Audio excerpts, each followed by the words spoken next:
O time que ele montou hoje demonstra com clareza que ele não está conseguindo entender o elenco que ele tem na mão. Gente, vamos lá. Podia ter botado um time reserva. Eu não teria botado o time inteiro reserva. Falei aqui, eu botaria o Gerson no primeiro tempo, o De La Cruz no segundo. O Gerson não pôde, o De La Cruz não pôde, porque o De La Cruz sentiu uma pancada no joelho. Ok. Então eu botava o Gerson no primeiro tempo, o Arrascaeta no segundo. Mas o meio-campo que ele montou é coisa assim de ignorante no futebol. Como é que ele acha que um meio-campo com Léo Ortiz, Alan. Gente, o Alan é uma merda. O Alan não pode vestir a camisa do Flamengo. O Alan foi um dos maiores desperdícios de dinheiro que o senhor Marcos Braz, a pedido do senhor Jorge Sampaoli, fez. O Alan é um nada. O Alan não marca, o Alan não arma, o Alan não faz coisa nenhuma. O Alan só sabe fazer falta. E errar passe. Então ele montou um meio-campo com Léo Ortiz, Alan e Gabriel. O Gabriel não entrou como atacante hoje, minha gente. O Gabriel foi escalado pelo Tite para fazer as funções do Arrascaeta. Tudo porque o Gabriel, num jogo recente, deu um belo passe para o Carlinhos fazer o gol da vitória do Flamengo. Mas um passe em um jogo demonstra que o Gabriel tem características e capacidade de jogar como meio armador?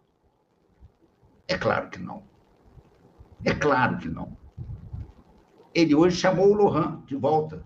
O Lohan deveria ter jogado no lugar do Arrascaeta.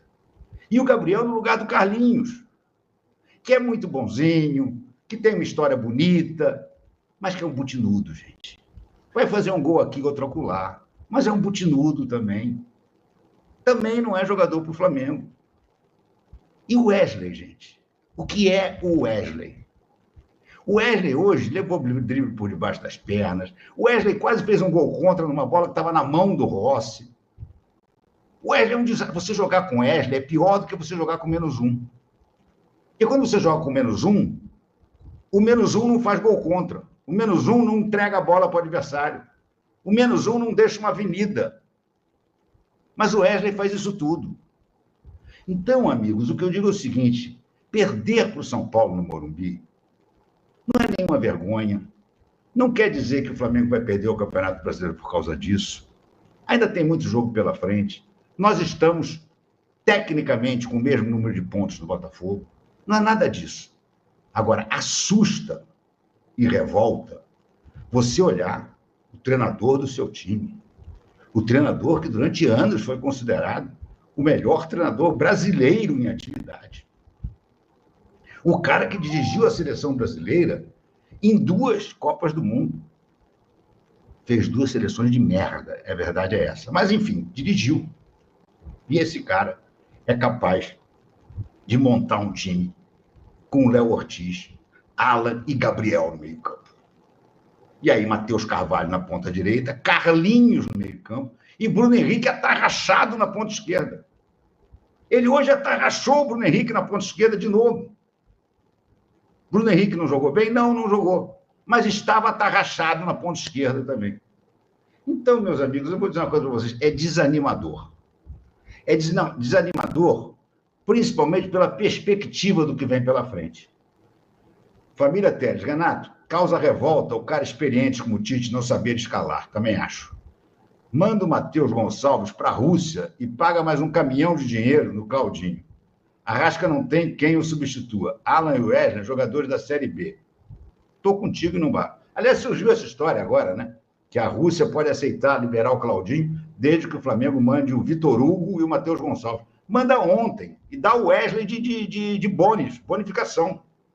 Manda o Wesley de bonificação. Orlando, Tite tomou chá de cogumelar, deve ter sido, cara. Ele estava vendo Lucian, Sky and Diamonds, porque, porra, ele pode ter visto qualquer coisa, menos o jogo que estava na frente dele. Bruno Amaral Dantas, técnico põe esquema acima de característica. É o grande problema da maioria dos treinadores. Infelizmente, é esse. O grande problema da maioria dos treinadores é que eles acham que o esquema que eles têm é sempre o melhor e que os jogadores têm que se adaptar ao esquema deles. Lamentável, lamentável. Agora, Alexandre, partida horrorosa. Rafael nem sujou a roupa. Não geramos escanteios, mal finalizamos, Carlinhos passou fome e erros grotescos de passes lamentáveis. Puta que pariu. Mas é isso mesmo, Gregor. Agora, como é que acham que o futebol ia fluir com essa escalação? Flamengo, no primeiro tempo, só deu chutão para frente. Mas não foi por uma questão de estratégia. Foi porque ele não tinha meio campo. Léo Ortiz, Alan e Gabriel não armam coisa nenhuma. Não armam. O Léo Ortiz pode ser um cara que passe muito bem, mas ele não é um armador. Ele pode ser um zagueiro de boa saída de bola ou até um volante também de boa saída de bola, o que é muito diferente de você ser um armador. Armador é o Dela Cruz. Armador é o Arrascaeta. Armador é o Gerson. Esses são armadores no time do Flamengo. Armador pode até ser o Lohan, mesmo não estando jogando bem, mas é a característica dele ser um armador, ser um meia esquerda, como é o Arrascaeta. Agora, você botar o Gabriel de meia esquerda e dois volantes, sendo que um deles é um zero, é um nada. O Alan é um nada. Vou repetir isso quantas vezes for necessário. O Alan, o Marcos Braz devia ser obrigado a indenizar o Flamengo nos 50 milhões que ele pagou no Alan. Ou, no mínimo, levar um pé na bunda. Porque foi uma vergonha o Flamengo pagar 50 milhões num jogador como o Alan. Um jogador medíocre. Um jogador sem sangue. Um jogador que não ajuda em nada ao Flamengo. Pois o Flamengo foi lá e pagou 50 milhões no Atlético Mineiro, para o Atlético Mineiro. E o Marcos Braz, segundo o Rodolfo Landim, é um diferenciado. E o próprio Valim, que agora se lançou candidato, também fez uma elogia, uma apoteose, uma declaração apoteótica sobre o Marcos Braz. Porque como eles não entendem porra nenhuma do negócio, porra nenhuma, o Marcos Braz é um do meio, isso ele é. Mas só que há anos ele está, desde 2019, que ele não contrata ninguém que presta. E fica nesta lenga-lenga. E aí o Valim diz que o Marcos Braz é um cara importante. Ou seja, se você está pensando em votar no Valim, saiba desde já que se o Valim ganhar a eleição, o Marcos Braz será o vice-presidente de futebol, no mínimo. O Flamengo jogou sem meio campo na maior parte do jogo. Isso é uma coisa que me chamou a atenção também, Alessandro. O Flamengo deu muito espaço no meio campo. Alan, Léo Ortiz, Gabigol, Matheus Gonçalves não tiveram intensidade para preencher os espaços no meio campo. Bruno Henrique também retornando de lesão, não conseguiu fechar pelo lado. Carlinhos é um jogador que volta, mas também, assim como o Pedro, né? Só que o Pedro é um craque, é um talento. Quando a bola está no pé, ele decide. Não é o caso do Carlinhos, que é um bom jogador e tal, mas não é o Pedro. Mas, assim, faltou realmente intensidade nessa escalação do Tite. Muito bem. Ih, estão xingando o Tite aqui. Olha aqui. César Alcântara. João, na sua opinião, se o Palmeiras perde amanhã e na quarta também para o Flamengo, o Abel cai? Não. Acho que não. Acho que não pelo que ele representa no Palmeiras, pela história dele no Palmeiras. Há um cuidado em não poupar atletas. Por quê? Porque não tem condição humana de manter fisicamente e performance nesse nível. E todos nós temos construído essa campanha, então não tem individualidade. Só para pegar um detalhe, no segundo tempo, as duas finalizações que a gente teve a chance de finalizar foi com Wesley e foi com Ortiz numa tomada de bola dentro do campo adversário. Então, o dado estatístico... Não teve no gol, mas foi uma situação clara, limpa. Jogou mal, né, professor? Boa noite, Tite. Boa noite, Matheus. Aqui atrás, Sidão Marinho do Litoral News. Você falou bastante sobre a questão do calendário, várias vezes já, né, professor? Acho que isso já ficou bem entendido. Queria saber de que forma, então, o Flamengo trabalha visando o próximo jogo com uma atuação muito abaixo, como teve hoje. Existe alguma influência do jogo de hoje no próximo jogo contra o Palmeiras? No final do jogo, o torcedor até cantou bastante, como quem levanta a moral da equipe, que mesmo que perca hoje, tem um desafio na próxima quarta, que é muito importante para a temporada. Existe alguma um trabalho que você vai fazer com a equipe visando o jogo de hoje e também o da próxima quarta? Pega toda a temporada, pega todos esses últimos jogos, pega todo o campeonato, pega toda a Copa do Brasil, coloca nele como média de atuação. Sim. Assim como nós estamos, não gostaríamos de estar perdendo, independentemente de qualquer situação, todas elas fazem parte, e maturidade em relação a isso também. Mas pega todo esse conjunto. É a produção de hoje, sim. É a produção do jogo passado, sim. É a produção do jogo anterior, sim. É esse conjunto todo.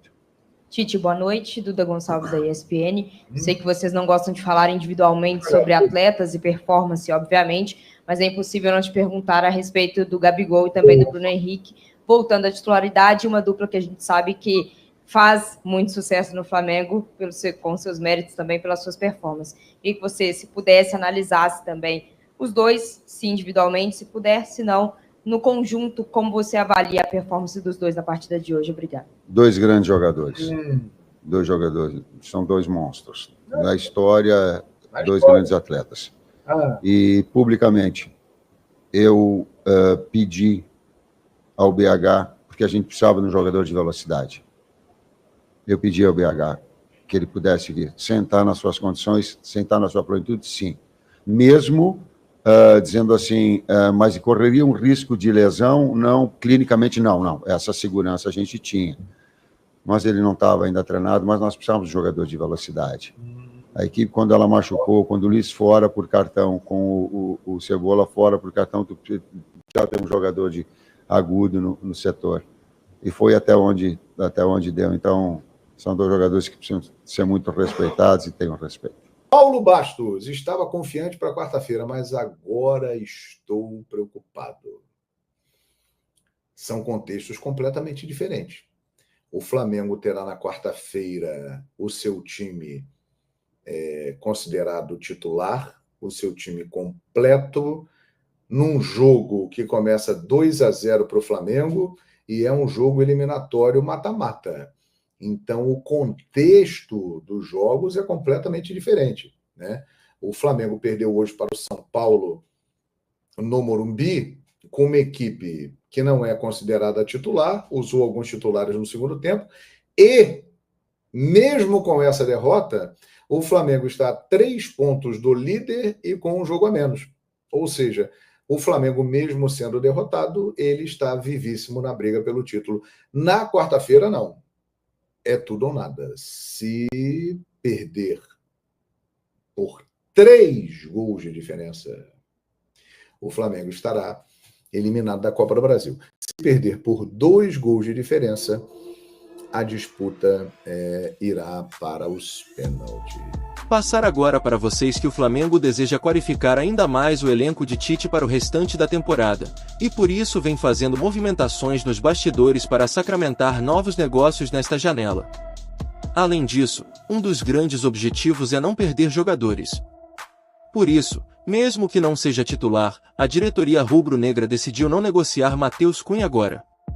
Assim, ele só deve ser vendido em dezembro. Em contrapartida, o grande objetivo segue sendo o Claudinho. Veio à tona que o Zenit, da Rússia, finalmente, está disposto a liberar o meio-campista ao clube da Gávea e a novela se aproxima do seu fim. Aliás, na manhã deste sábado, surgiu uma informação em que os detalhes da nova investida foram expostos, que promete chamar a atenção de muitos torcedores do Mengão. Isso porque, de acordo com a apuração do jornalista Wilson Pimentel, do RTI Esportes, a cúpula da equipe do Rio de Janeiro decidiu envolver 2 crias da Gávea na negociação. Além de oferecer 18 milhões de euros, 112 milhões de reais, conforme a cotação atual, os cariocas colocaram o zagueiro Cleiton Santana e o meio-campista Vitor Hugo na negociação. A informação é que essa movimentação feita pelo Flamengo tornou o negócio viável na opinião dos russos. O Mengão ainda manteria uma porcentagem nos direitos econômicos da dupla, mas os valores são mantidos em sigilo. A publicação ainda informou que o Zenit pediu que o lateral direito Wesley fosse envolvido nas tratativas.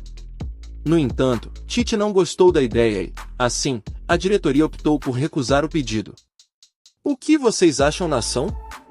Deixe sua opinião nos comentários abaixo, deixe o like e até o próximo vídeo, família rubro-negra.